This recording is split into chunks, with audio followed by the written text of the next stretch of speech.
All right, so this is important. This is one of the most important ideas in digital radiography is this idea of bit depth, dynamic range, and grayscale. They all three fit together, and they're all three different things, okay? So let's backtrack for just a quick second. You need to, as we're thinking about this, consider this matrix, right? Consider any simple matrix, right? This matrix. This matrix represents a number of pixels. There's 36 pixels in this matrix, and each pixel will have its own something called bit depth, okay? So I'm going to talk about bit depth, and when I talk about bit depth, know that I'm talking about just one pixel at a time, okay? And every pixel has its own bit depth, okay? All right. So, I lost my spot. There we go. So let me read what they say, and then I'll try to translate into English. The bit depth is the maximum range of pixel values, an individual pixel, that a computer monitor or other hardware device can store, expressed as an exponent of base 2. Let me translate that. So think about a pixel, right? A pixel with a bit depth of 1 can either be on or off.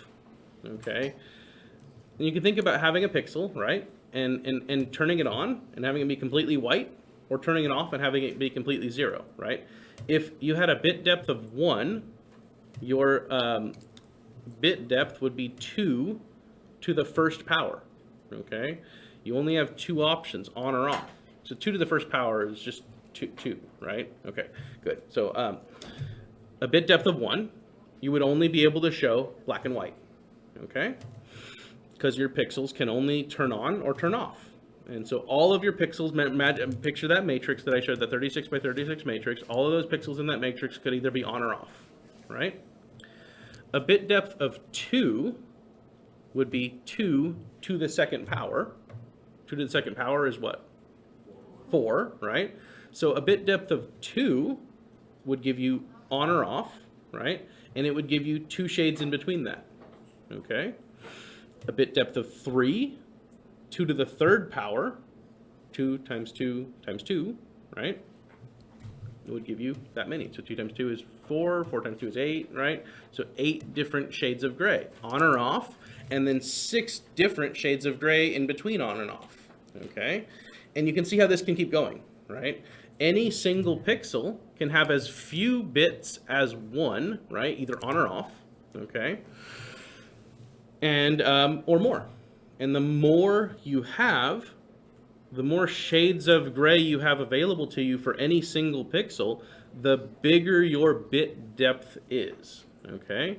So we express bit depth as an exponent, and the base of that exponent is always the number 2. 2 because of 2 different positions for any individual computer instruction. Remember, I don't expect you to know binary code. There's actually a chapter on it in the text that I don't go over. But you might know that binary code is just a series of 1s and 0s, right? Simply put. Those 1s and 0s represent like yes or no answers, or on and off answers, right? So if you had a bit depth of 1, you would only have 1 binary digit that you could use to tell your pixel what to do. And that binary digit would either be 1 or 0, telling the pixel to either be on or off, right? If you had a bit depth of 2, you now have 2 binary digits worth of information to tell your computer. And so you can have on or off, and then a number of 2 different values in between that, okay? The bigger your bit depth, the more binary digits that your file has available to represent the number, the value, the number value, the brightness, okay? So we express it as an exponent with a base of 2. It's about that's all you really need. You need to know that it's expressed like that. And when we say something has 6 bits, it has a bit depth of 6, we mean that it can express 2 to the 6th power number of colors or number of shades of gray, okay? 2 to the 6th is 64 values, 2 to the 7th is 128 values, and 2 to the 8th is 256 values. Yeah? When you say colors, that's relating to like the black and the gray? Yeah, so you sort of have to be able to interchange them for right now. When we're talking about X-rays, right, I specifically mean shades of gray, right? So in X-ray terms, a bit depth of 8 is 256 available shades of gray, right? If it were a TV screen, a bit depth of 8 would mean 256 available colors, right? Any color? Uh, It would just be any color? yeah, all the whole range of rainbow of colors, right, and everything in between that, right? And the bigger your bit depth, the more colors you would have. So in radiography, we say the bigger our bit depth is, the greater the number of shades of gray we can represent, right? If we wanted to be able to demonstrate, you guys should remember by now, right, all my senior-ish students, you should remember by now, long scale and short scale contrast, right, high and low contrast, yeah? If you wanted to be able to demonstrate a low contrast image with a long scale, many shades of gray, right?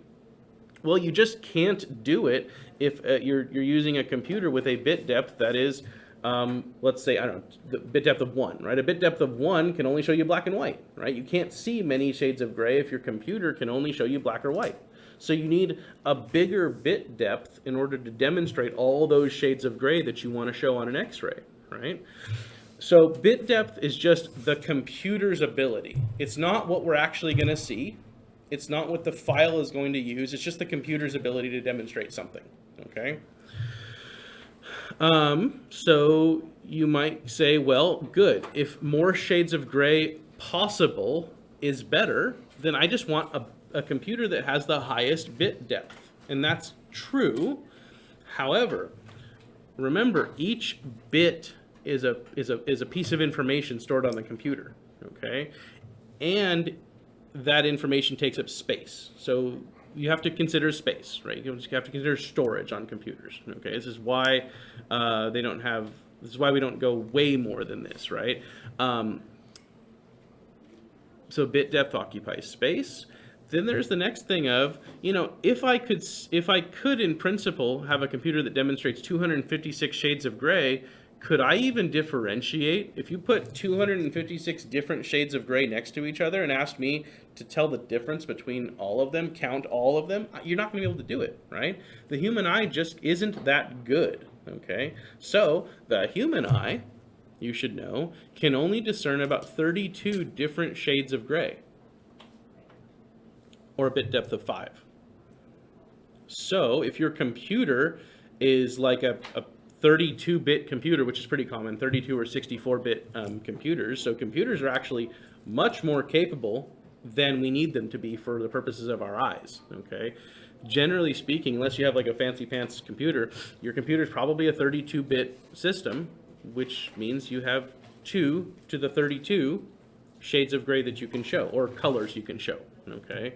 And you don't need them all. You just don't, okay? So when I say 2 to the 32, I don't mean 32 different shades of gray. I mean the computer has the ability to show 2 to the power of 32 different shades of gray. That number just happens to be the same number, right, as the number of shades of gray we can see.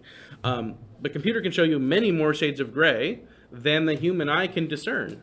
So your computer can do that, but the file that you store the image in will not use all of that information, because people who built the software know that the human eye can only see 2 to the 5th shades of gray. So it's not that many. That's a point to be made here. Our eyes are not that capable. So yeah, by not using the full range of bit depth that the computer can offer you, image processing time can be accelerated, file sizes can be kept smaller, things sort of speed up.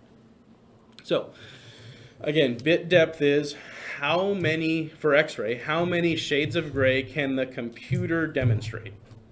It's like in principle, okay? In practice,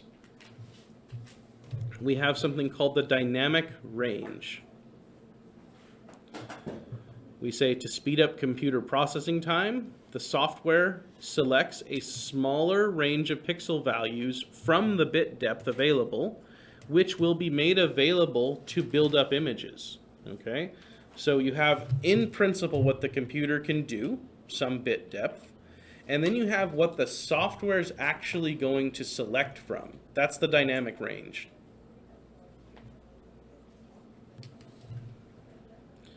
Your software is smart and it's trying to save space and speed things up, so it's not going to select the entire available range of shades of gray because the software knows you can't see them all, okay?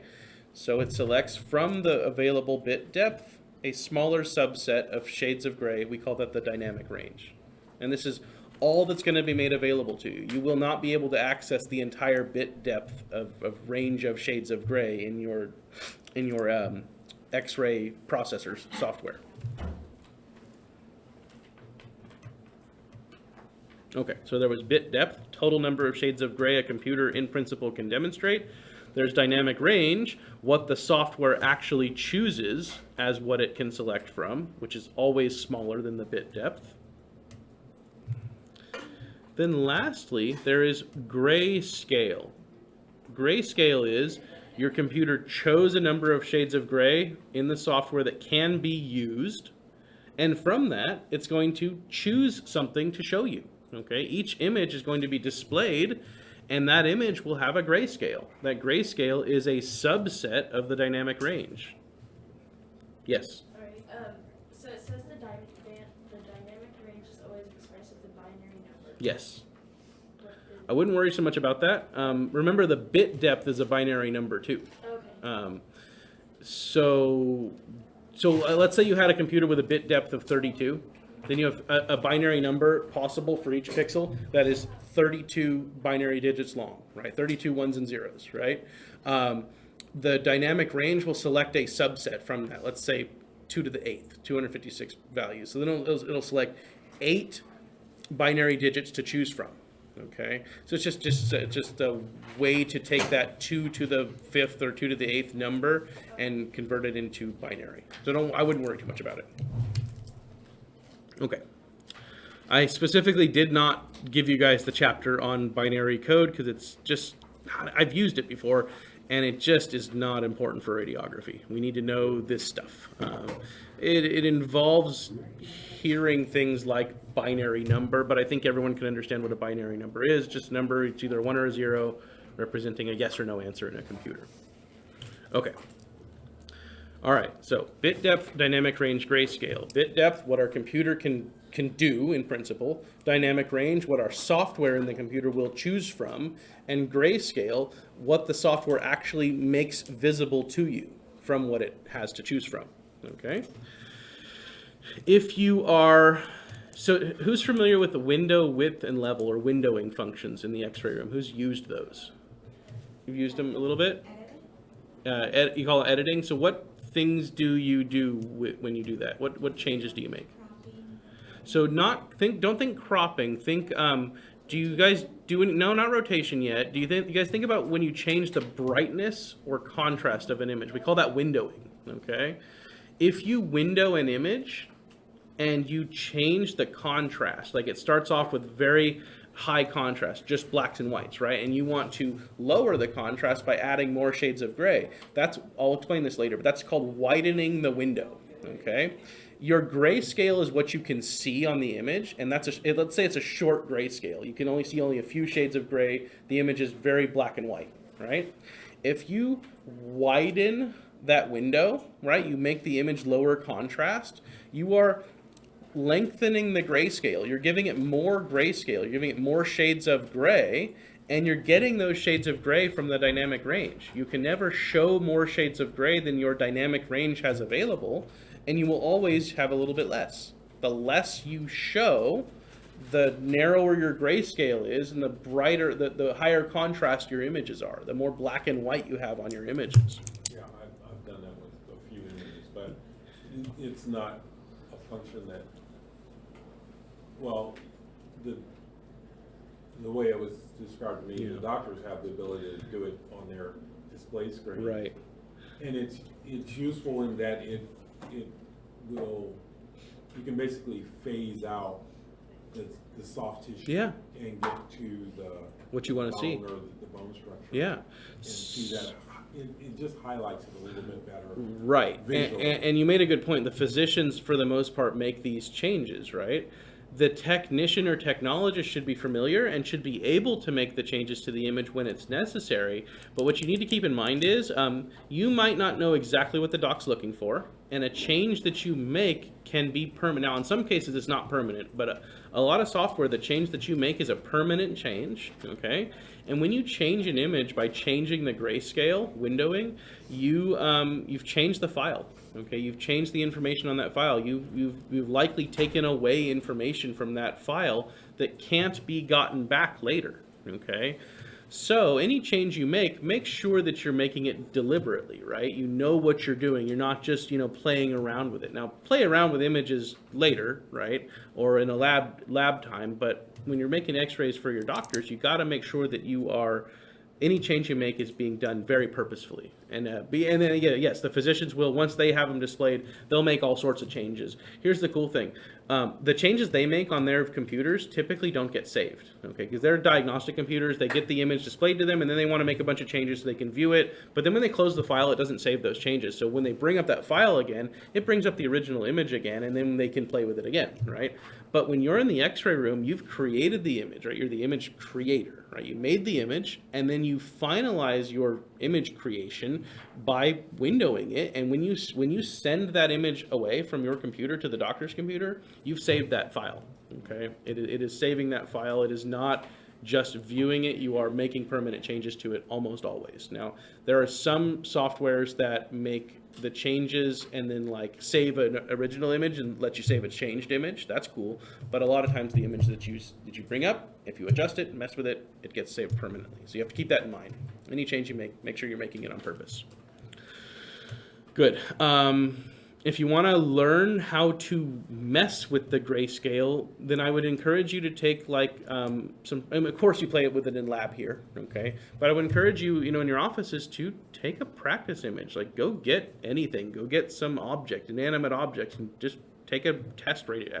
Ask the technician first, but take a test radiograph, right, with some just junk on the receptor, and then play with the window level and play with the tools, right, and watch how that image gets changed. Just don't do it to your real patient's images if those changes will be permanent. So that you have to know that first. Okay. Good. Let's take a look at some pictures that might help us with this a little bit. So there's 4 pictures here. Let's consider the first one first. So these are all the same picture. So this first image has a bit depth of 1. So the binary digit representing the pixels the pixel colors, right? There's a bunch of pixels here, but let's say the binary digit representing the shades of gray that can be represented is 1, okay? The pixels can either be on or off. So the binary digit would be like a 1 or a 0, like 1 for on, 0 for off, okay? Yes and no answer, like power either goes to that pixel or it doesn't go to that pixel. That's what really is happening here. It's just little electrical gates in the computer, either sending power to a pixel or not sending power to a pixel. And if the binary digit is 1 representing that pixel value, then it can either be on or off, okay?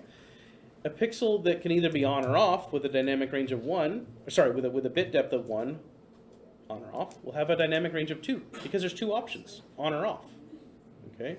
Bit depth is 1, a single binary digit, which can be 2 different things, on or off. So bit dynamic range is 2 if the bit depth is 1. And we see the image, it's black and white.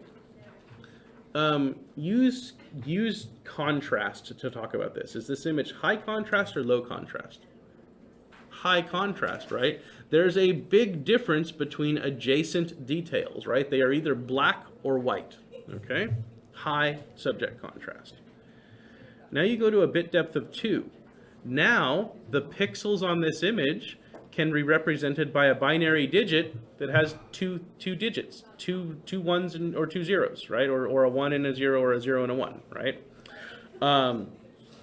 So you have more available information to display. This file is going to be bigger. This file is going to be twice the size of this file, okay? It's got the same number of pixels, but this one for each pixel has more potential values, so the file size has to double, okay?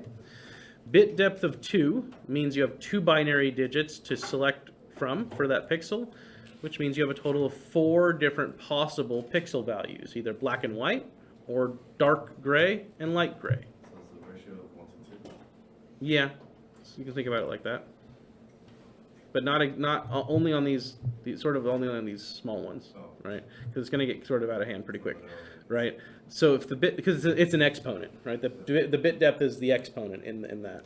A bit depth of 3, you have 3 potential binary digits to be stored in that file, and each binary digit can either be on or off. Okay, so you have a number of different options to choose from, 2 to the 3 options to choose from, 8 different potential shades of gray. And now what do you notice? Now you start to notice that aside from these, apart from these first 2 that were really high contrast, the contrast is getting lower now, lower because of more shades of gray, and I can start to tell what I'm looking at now. You guys know what that is? It's a moth, yeah. And it was harder to tell that in this picture, right? Kind of looked like an alien, maybe even just like a landscape. Maybe it was nothing. Maybe it was a tree, a palm tree or something, right? Hard to tell, right? Now you go to here and you can pretty well tell what you're looking at now. And then, then of course, to belay the point, you come over again, bit depth of 8, right? 256 available shades of gray, and now it's a much clearer image, right? Keep in mind, if they had stopped at a bit depth of 5, that would have been everything we needed. 32 shades of gray would be everything the human eye needs to see what we're looking at, okay? But the bit depth of 8, giving 256 shades of gray, gives us way more than that, okay? Way more available than that. That's the idea, okay? A bigger bit depth number gives you more available shades of gray. More available shades of gray allows you to show a longer scale of contrast, okay? So to put it into terms that we'll like to use in radiography, image 1 is low contrast, restart. Image 1 is high contrast or short grayscale, whereas the image A was that. Image D on the bottom right is low contrast or long grayscale, okay? And those of you who have been with me before this module know that we make settings on our X-ray machine that affect this to some extent, right? That affect the contrast of our images to some extent. That is half of the story. Half of the story is what your X-ray beam is doing. The other half of the story is what can your computer do, okay? What can your computer show you? And this is all talking about what the computer can do. So let's talk about what's ideal. What is ideal for that number of shades of gray? What would you want available, right? So yeah, excessive dynamic range, an excessive available number of shades of gray would slow down processing time. It's great because your computer can select from much more, but processing time is slowed. It's going to take longer to display images, and the file sizes will be larger. That's not a huge consideration because we've got very big file storage hardware now, right? We've got terabytes of size that our hard drives can have. I mean, this little tiny hard drive is like 2 terabytes or something. That's a lot of information that can hang out on this small little hard drive. So file sizes aren't a big deal. Really, it's processing time, the time it takes to bring up those files. Now you can have computers with faster processors, but faster processors take more energy. So then there's always a give and take here. Insufficient dynamic range, as you learned hopefully from the previous slide, insufficient dynamic range would lose detail, right? If you had, like in image A here, the top left, that is insufficient to demonstrate the amount of detail required to show us what we're looking at, yeah? I mean, in this image, I can probably get away with image B, bit depth of 4, right? But if you only gave me a bit depth of 1, black or white, then I don't have enough information, okay? So insufficient dynamic range would give us a loss of image detail. I can't see what I'm looking at. With insufficient dynamic range, you now have lost some of your post-processing capabilities. You know, we want to be able to do things like double the brightness or contrast of an image, or cut it in half several times, right? We want to be able to brighten up or darken an image a lot, change its contrast by a lot, so we can play with it, right? If that information's not available to you, then you can't make any adjustments.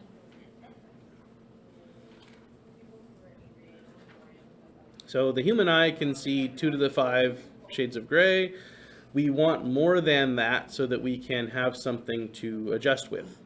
Okay? So roughly speaking, the approximate appropriate dynamic range for X-rays is approximately 2 to the 10. 2 to the 10 is 1,024 available shades of gray. Most of the time, our bit depth is 2 to the 12. Okay, you'll find that you can sort of look into this in your software. Your dynamic range. Excuse me. Your dynamic range is usually 2 to the 12. Bit depth on the computers is anywhere from 32 to 64 nowadays. But so you have a computer is 32 bit depth. Your software for your X-ray machine is probably going to give you 2 to the 12 bits, which is 4,048 shades of gray. So way more than you need, right? And your computer will not, on any given image, display all of those shades of gray. It will display a subset of those shades of gray, and that'll be your grayscale, what you're actually looking at.